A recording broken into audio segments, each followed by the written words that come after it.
Want to record this? Rana, you're making some noise. Okay, I'll record now. Okay, record.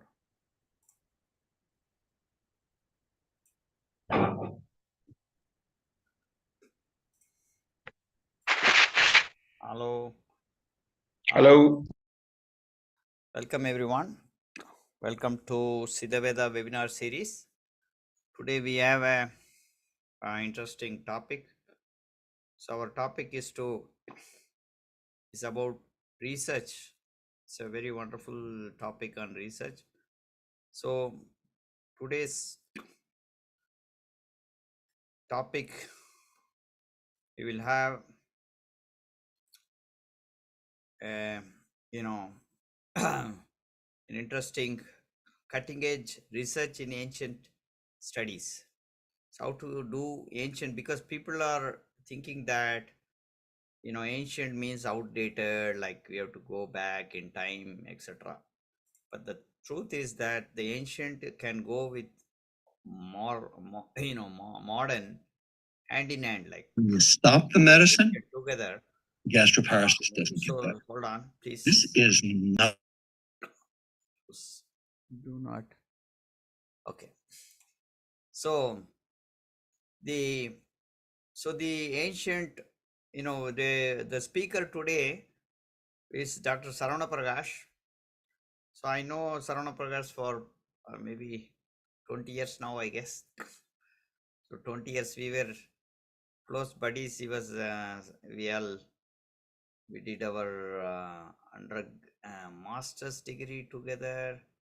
We did our MPhil degree together. Like we were in PhD, we converted into MPhil. We were in physics. We were best buddies. On a lighter note, but we had a lot of fun in doing physics at very young age. Like interesting topics we discuss. And sometimes ancient physics. I changed into a complete ancient scientist, and he's balancing is in modern science, and he's now turning to ancient science. He captures many things together, and then we came up with some interesting things recently. We published paper when we were in Harvard Medical School, working together as a team. So Saravana has a PhD in physics. So he is like you can look at his resume online. Something, there's a lot of things about him. But here, in short, is in few words, he's from a computational physicist, MIS, MIST, UTI, Ecuador, specializes in biophysics, quantum physics, and material science using high performance computing. Is a member of the American Physical Society, dedicated to innovative research. Becoming a member of American Physical Society is not a easy task, and is very few people in those positions. So he is there, and he is there to help the Siddha-Vetha, pivoting in the ancient science research. So he recently joined our team we were been working together, but officially joined the Siddha-Vetha team to guide people and to publish papers, very fascinating ideas. So I welcome Dr. Saravana to take over, please.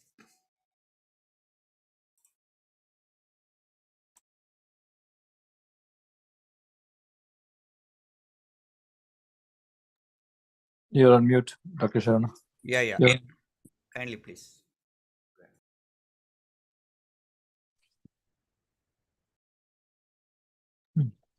You're on mute. You're muted. You're muted. Kindly unmute, please. Yeah. Am I audible? Yes, you're audible. So, yeah. Yeah. Can you hear me? Yes. Yes. Yeah. Yes. Okay. Yeah.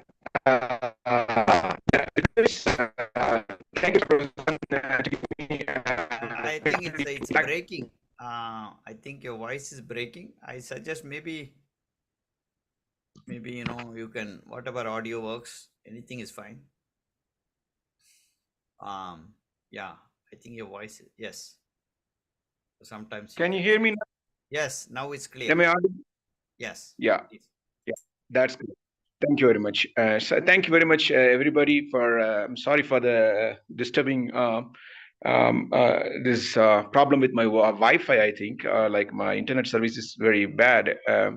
Could be one of the reason. Now I think let's go for the talk. Thank you very much, Shan, and the team to invite me to give a talk on cutting edge science on ancient studies.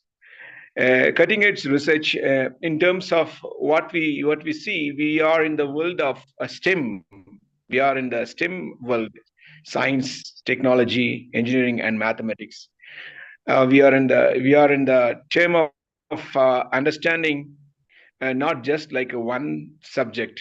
Like if you wanted to study physics, uh, or if you wanted to concentrate on physics, we have to implement our knowledge in computing world as well as biological world, and we have to know all type of science. And nowadays we cannot really say only a particular pure core physics or core chemistry or core mathematics. We have to know all type of knowledges in STEM field. And coming back again to this doing ancient science, and for every single STEM researchers can they can put a good knowledge in understanding the ancient studies. And the ancient most of the ancient studies are being considered as a myth. But what I see right now, every single understanding of ancient science is being practiced, and they are given by the scientific evidence. We can able to give scientific evidence, and so that it can be the new phenomena, or we can introduce new phenomena from the ancient science. And talking from diseases, how in ancient science we treat diseases. And that information also we can interpret from basic STEM knowledge. The means of STEM knowledge, if you are interested in physics, you can use physics knowledge to interpret the the, the ancient practice of any type of any type of ancient practice. It could be silambam, it could be the musical practice, the paraisai, or music based practices that we do in ancient science, or any other rituals, or like Ayurvedic based treatment. Everything we can use by means of uh, uh, or the STEM knowledge. In how we treat with how we see in how before getting into any type of ancient techniques, we always see that we have to see from we have to see through the space and time if we wanted to see with physics. And if you wanted to see any problem to solve through physics, we take it by space and time. The space could be a Cartesian frame, and a Cartesian frame could be x, y, zeta, or like the polar or spherical polar coordinates, or whatever the reference state with respect to time. Then we can see the physical problem of a physical problem by interpreting using this the space and time. So everything is evolved with space and time. And if you are trying to solve a problem through physics, through modern physics, and the same thing when it comes to like the modern days, we always talk about this quantum entanglement. Nowadays we are practicing quantum computing or quantum stuff. Again, that even quantum computing also comes with even hyperspace or Hilbert space, whatever we talk with space, again, there is a time and space. So in basic science, we have to understand very thoroughly that if you are working towards, if you wanted to solve a problem through physics, we have to use only the space and time. That is a basic knowledge. When it comes to biology, what I see that is we have to understand how the disease is causing. The disease is causing by nature of certain type of a biological element is not functioning good in our human body. It could be a protein. Normally we in modern science we call protein folding or proteolysis is happening in our body. That's how the diseases are occurring. The onset to any type of disease. It could be onset to Alzheimer. If you are taking onset to Alzheimer, what's happening in Alzheimer? If you have to see most of the proteins in modern science, in biology or biophysics, we see um, a protein can be a globular protein or a membrane protein. It's the protein that spans inside the membrane, and the globular protein is a soluble protein. And both of them, they have the hydrophobic part of the protein and hydrophilic part of the protein, and some of them are behaving like amphipathic. So there are a lot of classification if you go inside the deep inside the protein structures. And when these protein structures works normally, there is no problem for the disease state.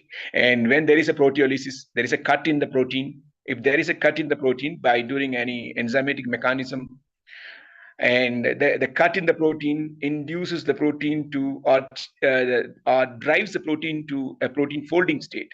So when there is a protein folding occurs, that's called a native protein becomes a folded state, and then the folded state drives to form a fibrils, and then fibril forms tumor or like the plaques. So that's how the Alzheimer disease is happening and in our human body. When we are in very young age, we don't see this plaque formation, and when we are getting older, and the chances of getting uh, when the chances of understanding the diagnosis is high, then we can see the plaques, the density of more plaques forming in our human body, in our body. Then we can diagnose that okay, the person, so-called person, is affected by the disease called Alzheimer. And then similarly, it applies to most of the diseases. It could be fibromyalgia or any other neurological disorders are happening.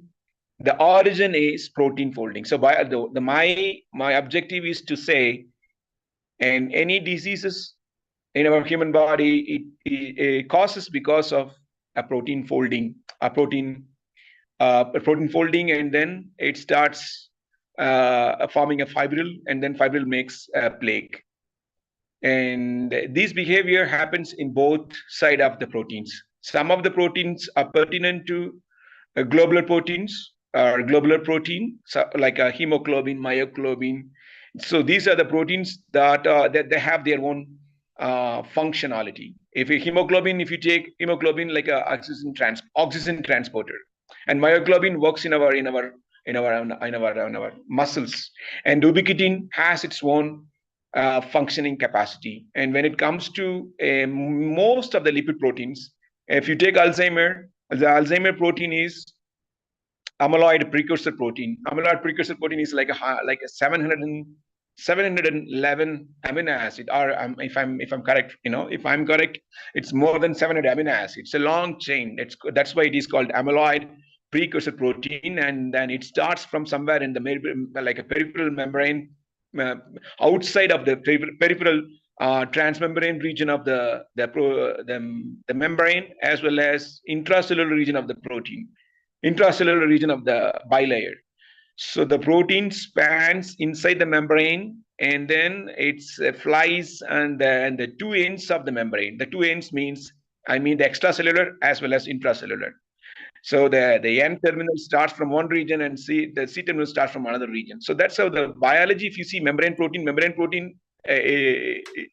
and it causes many. So by simply taking amyloid precursor protein, that's so-called the protein that informs the protein that causes the amyloid disease, or so-called Alzheimer, Alzheimer-like diseases. It's happening because of when the protein cuts and it floats inside that transmembrane, the extracellular region, and then it starts flowing in the soluble form, and then the soluble form start forming like fibrils, and then entangled fibrils, and then they form like a plaque.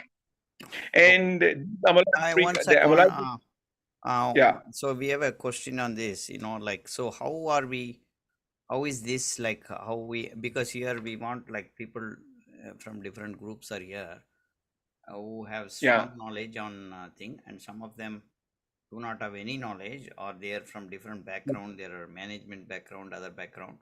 So we are looking from a perspective of like a layman perspective of mhm, how we can do um research like on a top level, like let's be on a top level, right?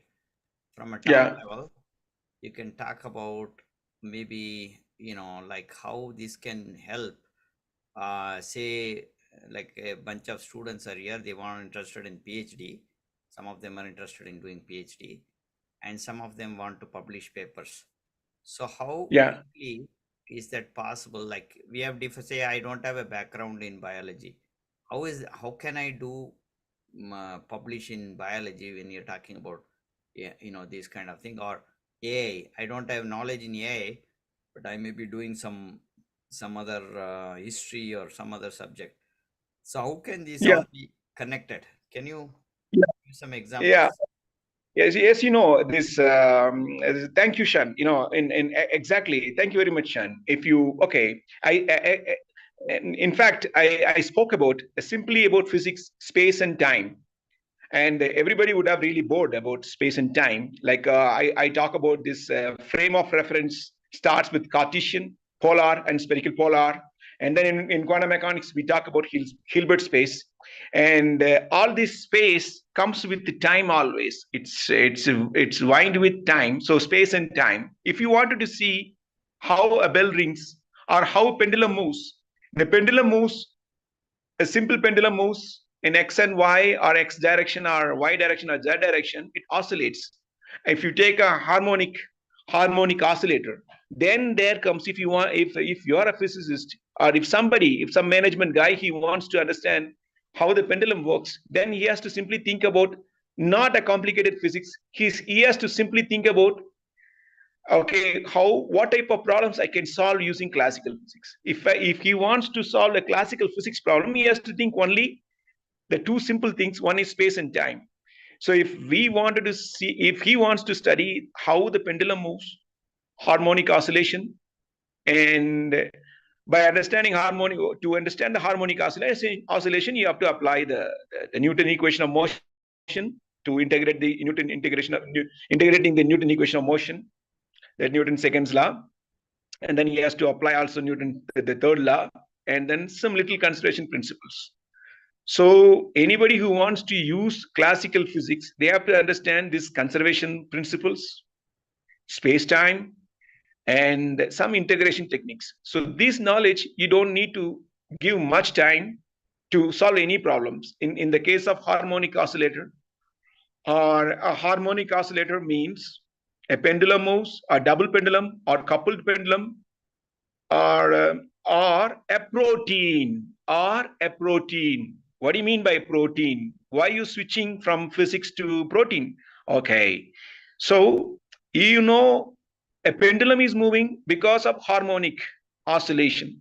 The same way, if you wanted to see how a protein is moving, if you wanted to see a study of a disease mechanism of a protein, let's say Alzheimer causes because of Alzheimer protein. The Alzheimer protein, how they interconnected between each other.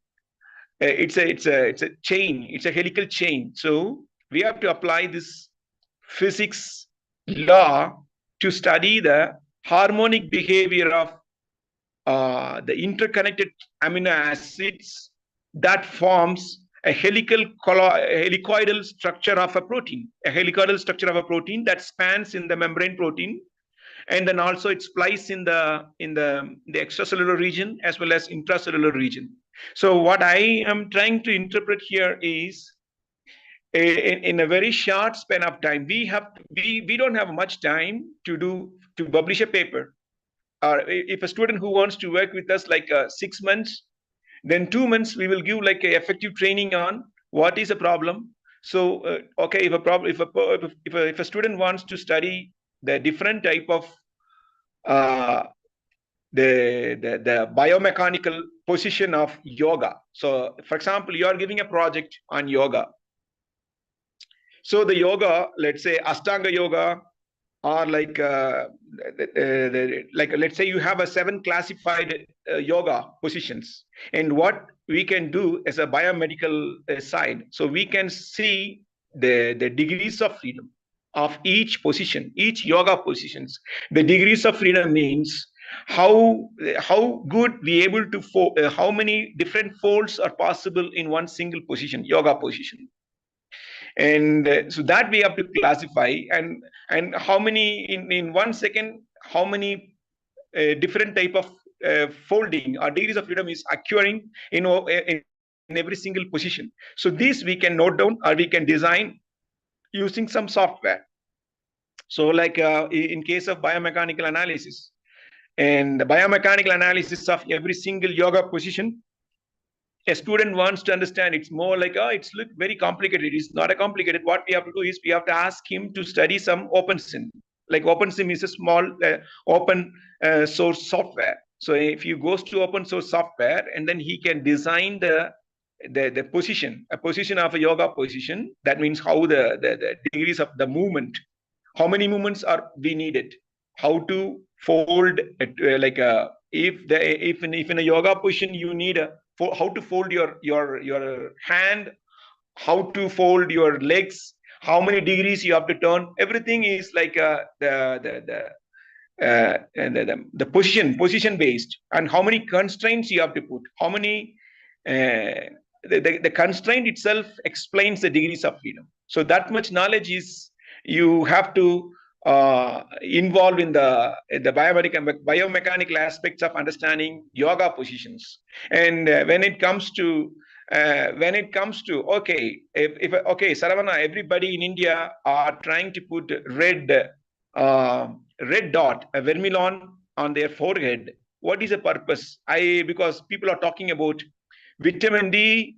It induces the vitamin, or it segregates more vitamin D by putting a red dot. That's what somebody is telling. It's a hypothesis. I wanted to confirm that hypothesis is true or not. Then what we have to do, we have to use some kind of a spectral analysis.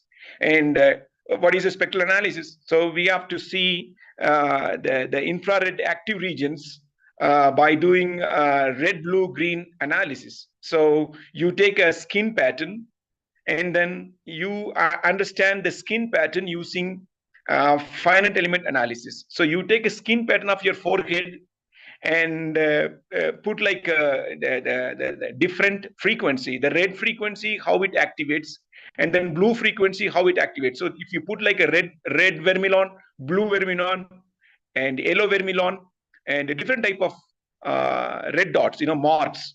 So every single mark has its own the active region. So by interacting like the skin pattern with modern science, the skin pattern you can use by finite element analysis, that the skin layers, the mono layer of the skin, that we can use some biomechanical software, and then we can put like a red dot or blue dot, and then that means every single color explains the different active regions.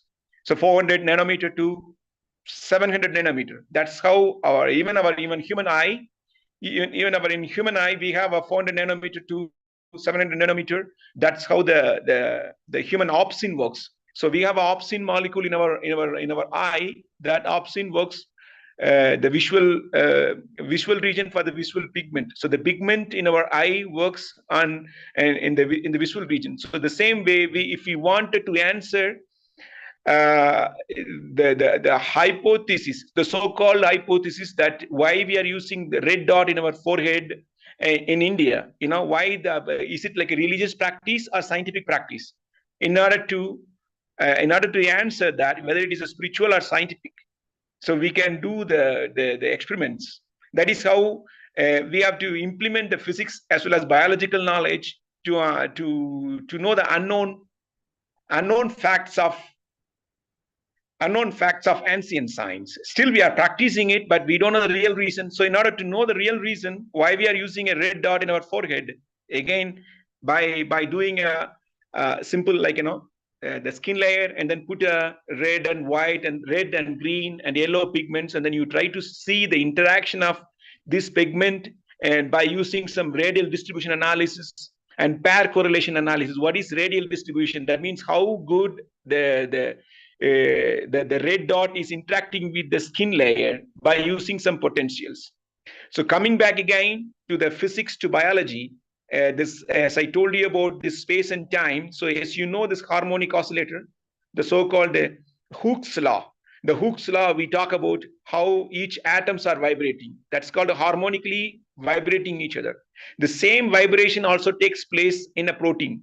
Whether the protein is a native protein or diseased state. The diseased state could be a protein folded state. The protein folded state could be like a amyloid for Alzheimer, or like a different type of diseases have their own inactive state. So this inactive state, the vibrations are different. By knowing those vibrations, we can interpret the disease mechanism. So that's the idea here, son. Okay, thank you. That's good information. So let us say, let's be even, I would go very much to a very level of, like, I don't know any research. So I don't know what is the thing where to start with, but I'm interested in, I want to go Yeah. gradually. I wanted to learn step by step, where I want to, the higher levels. But I don't want to Yeah. be on the top like a scientist, but still I want to publish, right? I'm Yeah. not like a top level Yeah. scientist, but I can contribute something small. So what would be Yeah. your take on that? What levels, like what all the simple things that I can do in order to publish a paper with the effort of other Yeah. scientists who can guide? Okay, that's a very good. For example, let's talk about simple, colorful patterns. In India, it's a land of colorful country. We have a lot of patterns. If you go and see a woman who has a lot of sari, or a man has different colors of shirts, checked shirt, and we wear like a different type of flower-based shari, and flower-based shirts, and checked shirt, and ring shirts. You see different type of colorful printings in our dress, and everywhere, beach dress and everything. And how these patterns are inspired, or you can say that these patterns are inspired from, either it could be a feather of a peacock.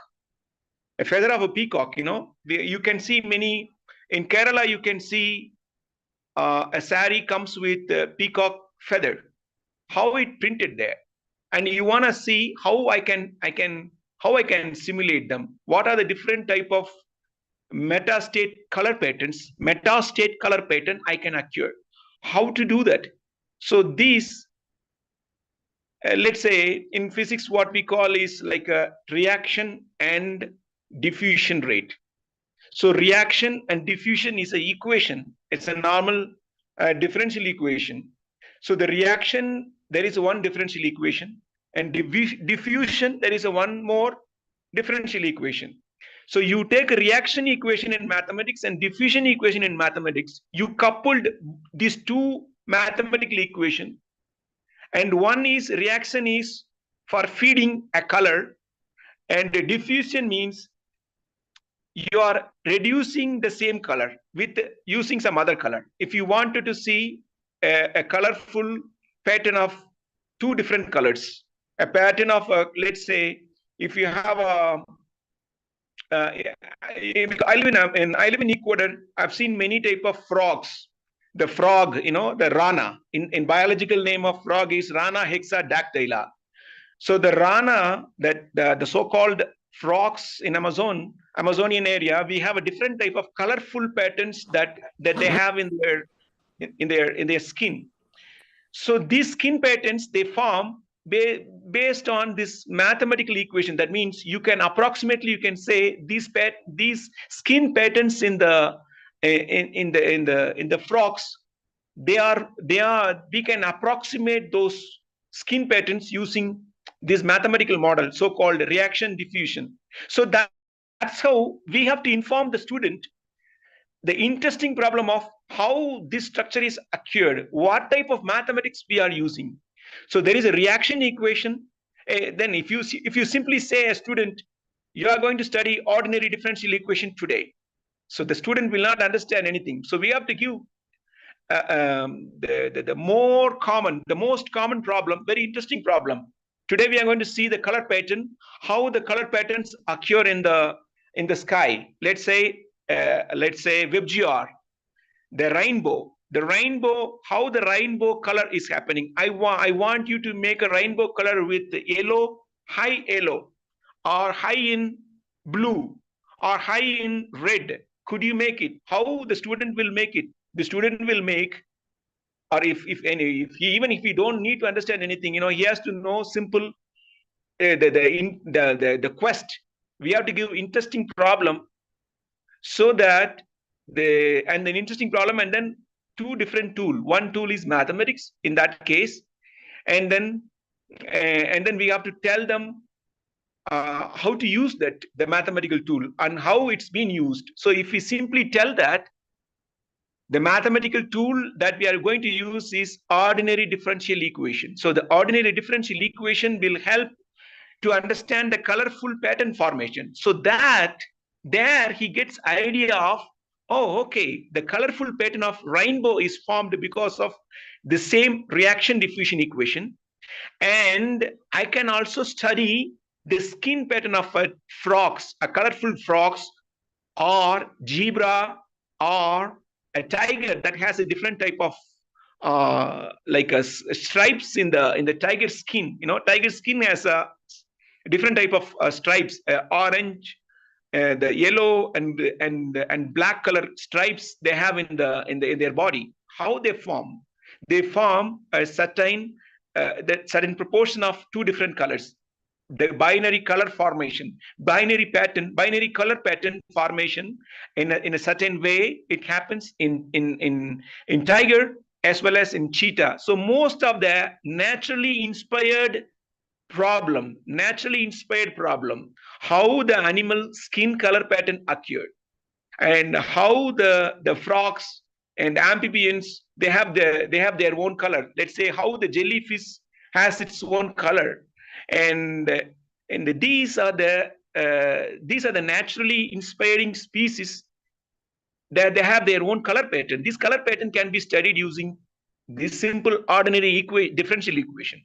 So the student has to understand, we have to give, if you directly go and give like a differential equation, he will not understand. So in a short time, I'm not talking about academic training, I'm talking about research training in a very short span of time.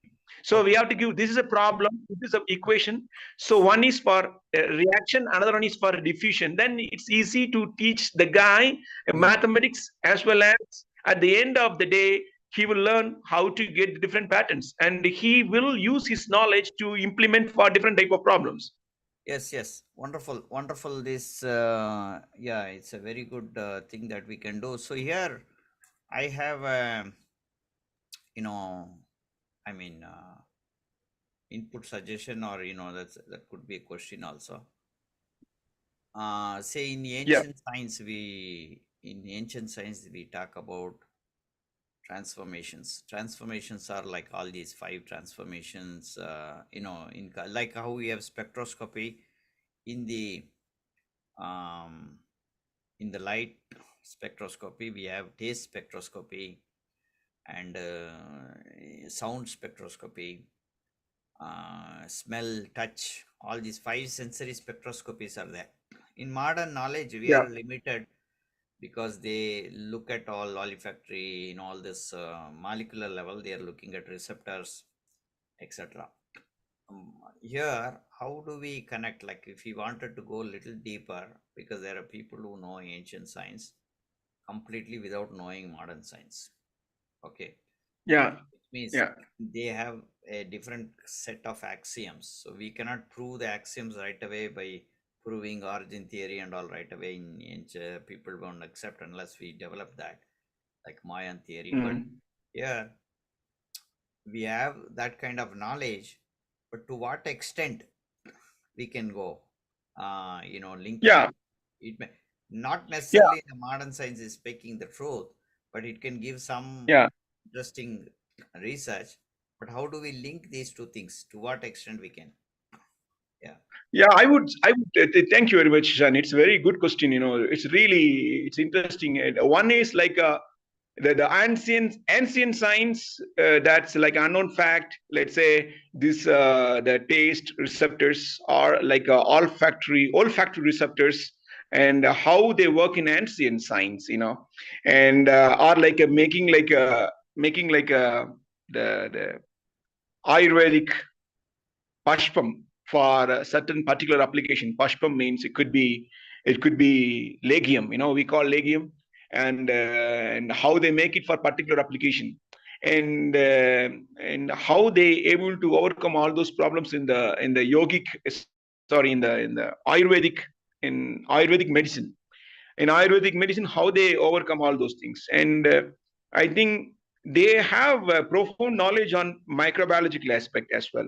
And and there is no evidence in that I could get from Ayurveda, that the very deep understanding on protein and how they work and etc. So let's say the what you talk about, this five different type of the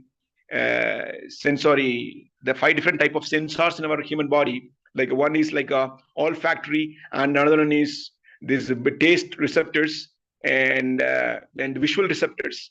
All are like membrane proteins. So if we see about this modern science, we have to understand this every single classification of receptors. So all these receptors are fall into the category of GPCR, like a G protein coupled receptors, and the G means like a seven helix. It's a seven helix transmembrane protein. So these proteins are the one are the one that are responsible for the sensory receptors in our human body. One is like olfactory receptors, that how we smell, and different type of gases, or different type of perfumes, and etc. That's how we sense our olfactory. So this olfactory based on this GPCR protein. And when it comes to taste, the taste also comes with the TR1 and the TR2 and the taste receptors. And when it comes to visual pigmentation, we have a opsin. So we able to see red, blue, green. So red opsin, and blue opsin, and green opsin. So these are the three primary opsins in our human eye that we have. So each opsin connected with a retinol. So the retinol that responds for the red color by using cis-trans isomerization. The cis-trans isomerization process takes place in femtosecond scale. That is a physics where we see photocycle. The photocycle of visual pigmentation in our human eye, in it takes place in femtosecond scale. One single cycle, one flip flop. A flip flop mechanism happens in the retinol, in our visual opsin. The visual opsin in our human eye. In a human eye, we call it like a cone opsin. But when it comes to animal, they have their own visual pigment. That pigment is called rhodopsin. And cat, they have their own rhodopsin. So the rod shape opsins. And the human, we have human opsins. That's the cone shape, cone opsin. And that's how they classify in modern biology. And in still, this is not yet interpreted, how this rhodopsin is classified in Ayurveda or ancient science, or how this conopsin is interpreted in Ayurvedic text, or or any ancient medical practice. And that we can get there, that we can try to interpret. So that is how the cutting edge, the today's talk is cutting edge mechanism of ancient science. So today, 10 years ago, you don't see any GPCR mechanism. The GPCR proteins that are classified for taste receptors, visual receptors, and olfactory receptors, and all. When it comes to human opsin, human itself, we have a red, blue, green opsin, and then every single opsin has their own. Every single opsin, they activate the light by using a photocycle process that is called photoisomerization. This isomerization mechanism takes place cis-trans isomerization of a retinol molecule, a small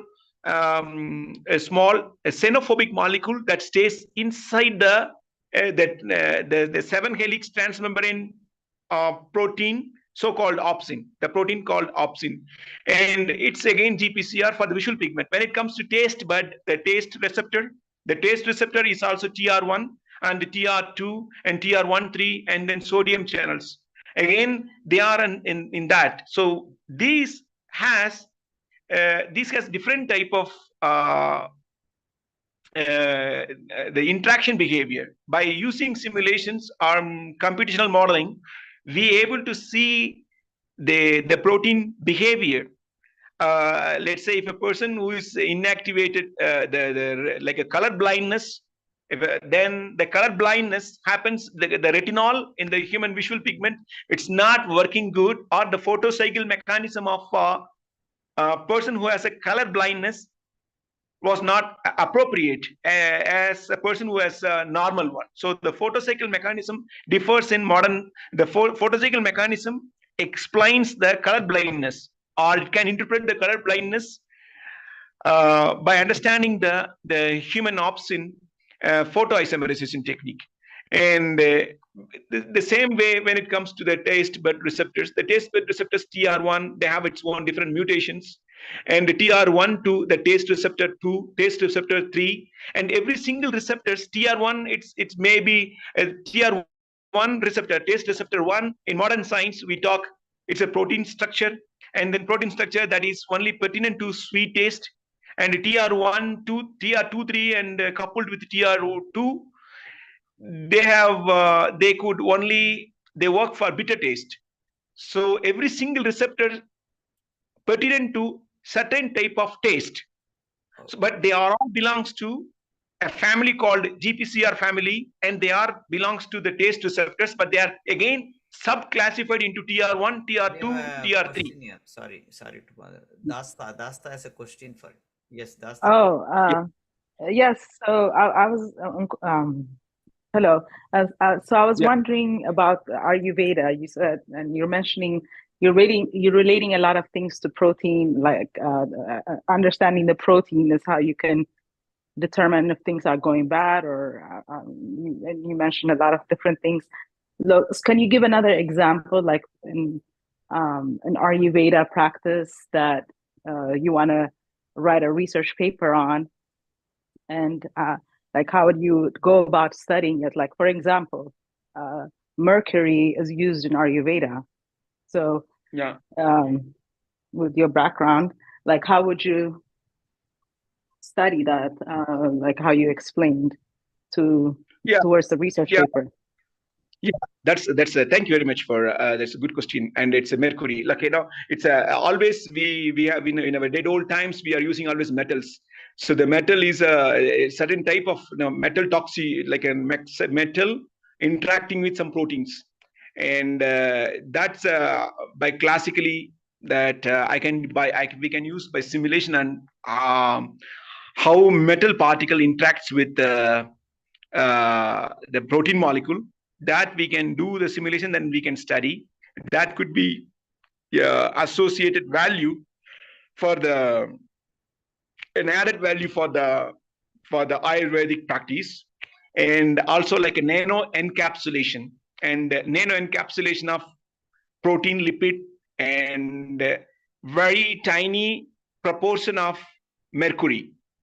So in modern science, we can try to see how mercury is affecting in the lipid protein area, or like a protein that couples with lipids. We can add like one or two like mercury atoms mercury molecules, and then the mercury molecules, whether it cleaves the lipid, whether it cleaves or tears the lipid bilayer, or it interacts with the protein molecule. These are the things that we can study.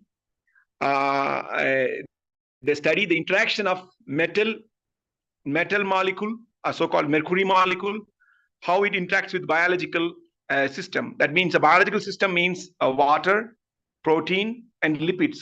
And if you want to add cholesterol, now we have an advanced system. Now we can also use cholesterol to see the interaction of metal molecules, how it interacts, and what extent these will tear the protein molecule, or proteolysis proteolysis, whether proteolysis happens because of by adding excessive amount of mercury. So that optimizing the what is a percent of mercury is needed for Ayurvedic practice. That information we can still give by using the modern computing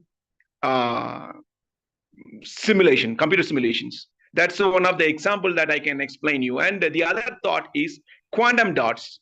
In quantum chemical calculations, we can use one mercury and very few important molecules that we practice in Ayurveda. So if any Ayurvedic medicine that comes with different, like 7 compositions, let's say Ayurvedic molecule, maybe there is a medicine that comes with mercury with Tripala, or 17, or like a hibiscus liquid, hibiscus solution comes with mercury.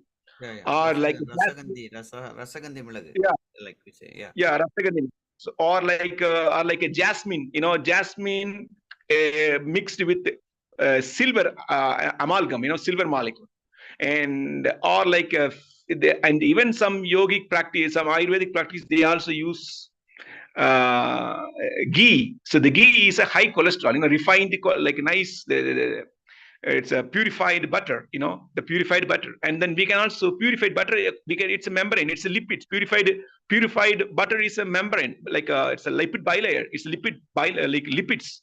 So the lipid we can do simply lipid, how it interacts with metals, different type of metals, and then we can try to interpret why that mercury practice in Ayurveda is not that much harm for the human, for the practicing the human diseases. That we can explain by making a nano quantum dots, quantum dot, by using quantum chemical calculation, one lipid molecule and a different orientation of mercury. We can place a mercury around a lipid molecule, or we can place one mercury molecule along with some other like a hibiscus.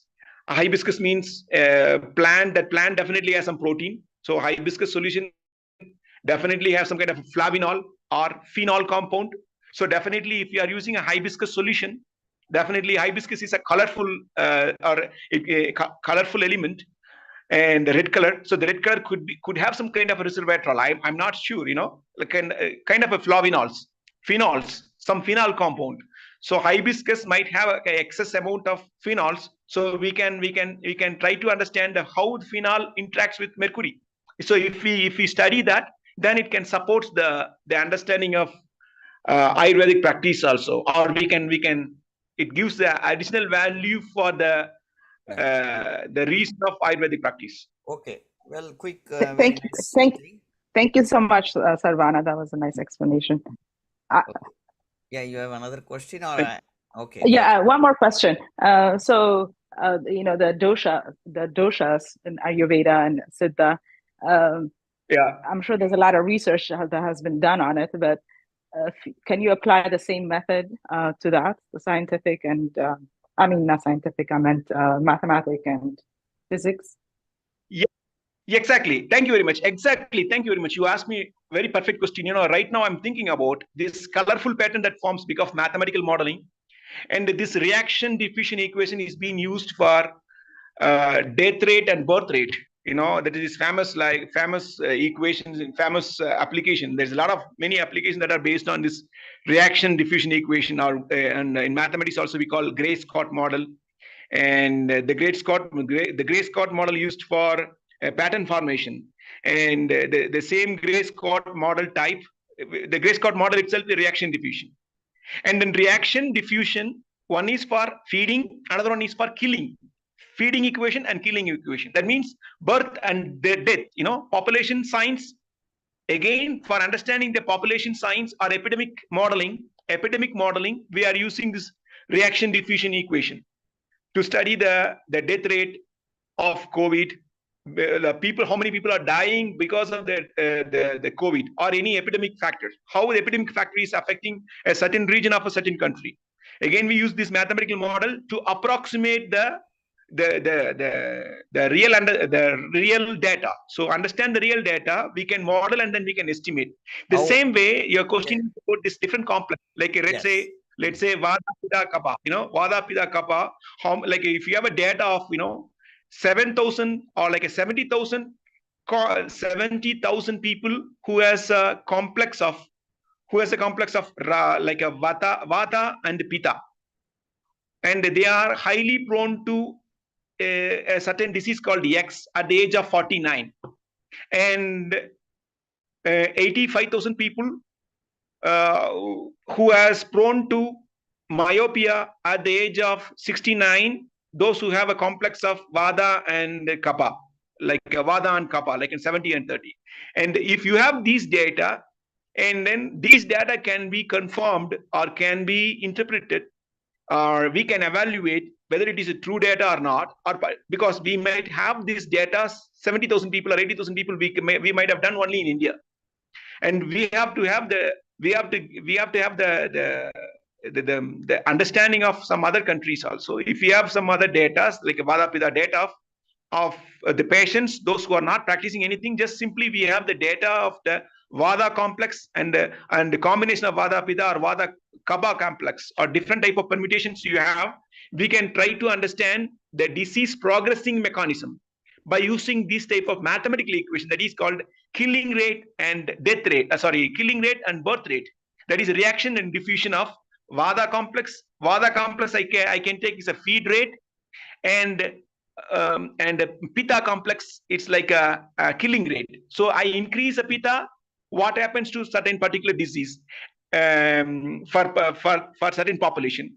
And if I wanted to study only myopia by using mathematical model, I can use this. So Vata and Pitta complex and Vata and Kappa complex, like a different permutations, like a 3 permutation means 1 2 and 2 3 3 1 and 1 3. So these are the different factorial way I have to give my input. My input is only binary. That means binary proportions. That is, one is Vada. If I take Vada proportion high, I have to take Pitta proportion low. So by 50, 70, 70, 80, so different proportions, I can use my parameters, that is real-time parameters that are obtained for particular disease. It could be myopia, it could be diabetes, it could be diabetes 1, it could be juvenile diabetes of 100 million young children, those who are prone to, what are the percentage of the student, what are the percent that the newborn babies from India will have a juvenile disease, juvenile diabetes, that we can study by means of this modern science. See, the modern science can support the Ayurvedic data or patient data. So what I'm talking here is like a meta-analysis to understand the clinical data. So biomedical data can be interpreted thoroughly and nicely by using this physics-based approach or mathematical modeling. Wonderful. And it comes with a bunch of AI and data science. Those are the flavors. These are data science is a flavor, and machine learning or deep learning, quantum machine learning, or whatever we call nowadays. These are the flavors, but the base is mathematics. The base is mathematics. The cutting edge is mathematics. Again, we use the flavor, so this flavor will work nicely, and it will give high precision results that can correlate well with real findings. And we can predict the future. That's the idea. Even if you take a data science, we have different algorithms. Different algorithms like random forest and decision right, and all. Yeah. So deep learning really comes in handy. And what's the other one you just mentioned? Yeah, and then nowadays, and well, it's not yet practicing, but people are trying to understand for in another 10 years or maybe like 5 years, people are working on quantum machine learning. The machine learning comes with nowadays, Machine it's learning. in learning, a normal machine learning, like a random forest, decision tree, and naive-Bayes algorithm. These are the basic mathematical algorithms that are used in data science by machine learning and also these are all classified like a supervised machine learning and unsupervised machine learning. And unsupervised machine learning, if you see in research articles everywhere, you see principal component analysis that explains the unsupervised machine learning. It's a technique everybody uses nowadays. You can see any single article, you see PCA. And now the PCA itself, like a lot of developed versions now we are using. And by right now we are in quantum era. Quantum computing is coming up. And some of them are telling, quantum will take another 10 years to come up, quantum computers. And some people are telling the chances are very high in 20 years. Some of them are telling 5 years. But anyhow, there are a lot of algorithms that still exist in quantum machine learning. The quantum machine learning uses the quantum entanglement phenomena to process the data very fast and in effective way. All the possible combinations we can get and high precision results. That's sorry to yeah. stop Thanks you. to physics. Thank you so much. Wonderful. So we are running out of time. So last thing that I want to ask, because there are a lot of people who are interested in the music therapy and how to document. There now we have they all are like documenting. Give me like a quick thing on the sound and how we can capture sound, and then we can close that this chapter. Yeah. Again, okay, let's say if a student wants to study first, what we can study the music therapy. First, we have to classify the musical. If I'm not, and the spiritual music, and nowadays we are talking about alpha wave. So we can, any type of music, we can try to see the alpha wave pattern in a given music, in a records.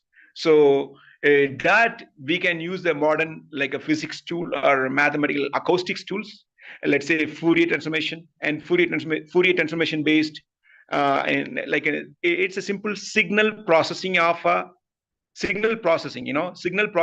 techniques that comes in physics. We can use that to understand to understand and classify the alpha wave, or that is a 8 to 12 hertz.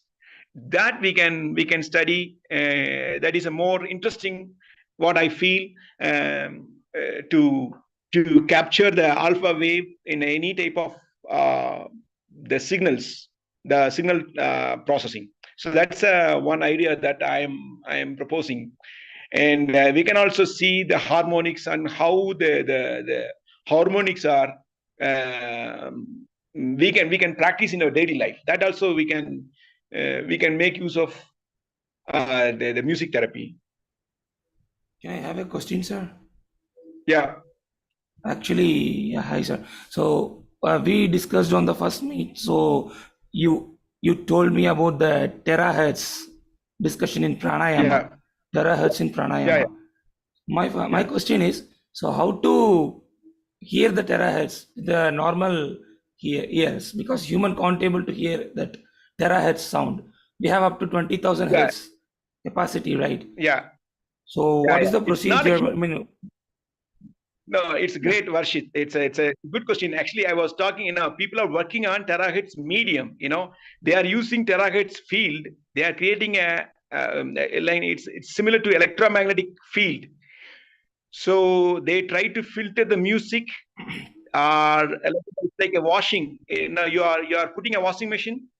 In a washing machine, you put your dress, to wash. The same way, you are using a box. The box is like a terahertz medium. It's a terahertz medium you are creating. From the terahertz medium, you are putting the signal, and then you are filtering the signal out. So that's how the terahertz therapy works. So it anyway, it comes under the hertz only, right? when it is coming out? Yeah, yes, it's under the hertz, but and again, it's like audible signals. You can audible signals, but terahertz treated, and people still working on it, and it's not widely practiced. One or two great research groups, they have been practicing it. Right now, they are working on it, and that's the highest chances that and it's possible. So what Whether about when the pranayama comes under the sound of shank blowing techniques, sir? pranayama and sang flowing technique. And again, what I am talking about, we have to filter the pranayama as well as sang, the conch music. Conch music has done like a lot of study has done on the acoustics of conch.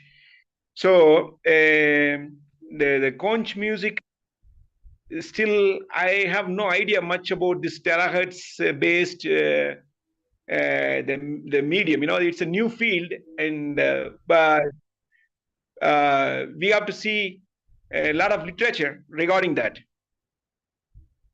Okay. So if I'm giving the proper shank audio, can we able to segregate the hertz inside that, and can we able to test it, right?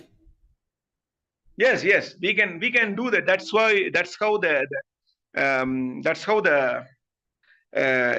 how we have. That is a first talk. That is a first task. Our first task is you give the conch music. Then I will try. We will be the conch music, maybe like a 20 seconds or 30 seconds or 1 hour. We have to process the recording of the conch music, the conch signal, process it, and then filter out the noise, then get the exact frequency that it works. So that is a very first task. The second task is the later on, whether it is a spiritually inclined or spiritually declined. These are the classification we have to use with the ancient hypothesis. The ancient hypothesis we have to use, and that we have to implement. In the same way, we should give the mantras also, right? So the audios Yeah, of mantras.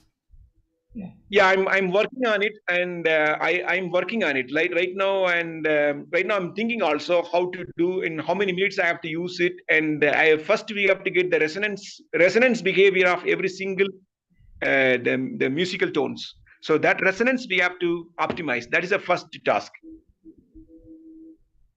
Okay. Got it, sir. Thank I you. think it's wonderful today. Yeah, thank you.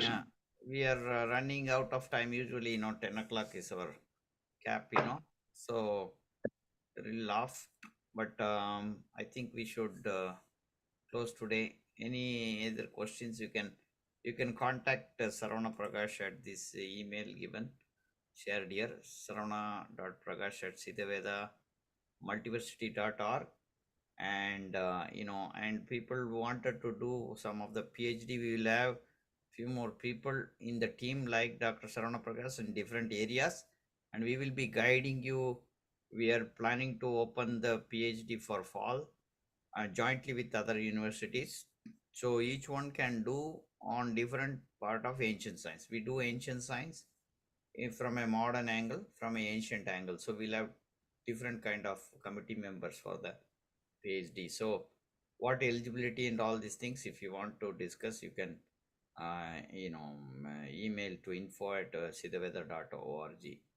Okay, info@siddhavetha.org if you want to know more details about the PhD program. All the faculty members or anybody who is a volunteer or doing part of the management, anybody can take this PhD program, because as we said, like Dr. Saravana was talking about transdisciplinary approach. You can be somebody else but doing something else. You're a mathematician, you can do finance, and people get jobs in World Trade Center. Just if they know physics and mathematics, they get a job there, and they'll be making a lot of money with the applications. So it's not like we don't have to limit into our own thing. If you know things, any science will be very, very useful. So we have to use it the right way. So that way, I think this today is a good opportunity to learn. You don't have to be like knowing what Saravana is teaching, because he's at a high level as scientist, right? So we need to get into like break your things, like what you can do best, and then we'll have somebody else in between, and somehow we build this. Yes. Dr. Sean, can I ask one quick question? What he thinks about AI and physics and the future? Okay, last question. Go ahead, please. Yeah. What is the question? I'm sorry. Oh, I was asking, like, what are your thoughts on like artificial intelligence and all this information that's already out there? Like, is it even necessary to do any research or? No, I would say, well, actually, it's a good question. We have to use that resource very limited, and we have to use that AI. If we are using a chat GPT or whatever, we should not use that. And more than that, we have to interact with human beings, and we have to get the knowledge by social interactions.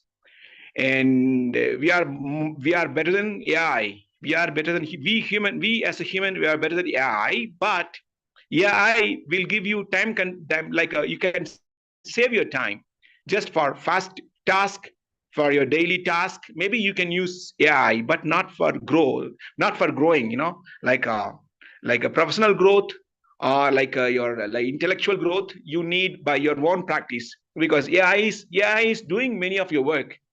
So I won't choose AI to practice my science. I wanted to use my science, and because AI will not tell you. If you go and ask AI, hey AI, 1964 Gray Hot, this this Gray Scott model was used to study the animal patterns. 1964.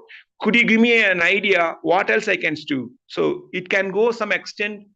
The AI can give you the idea of an overall view, what are the possible study that I can use that equation.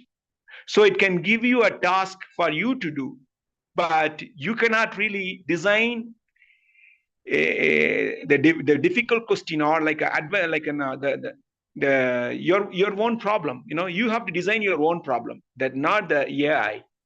AI is an informative source, but we cannot really intellectually grow from AI. And if we think in that, then we lost.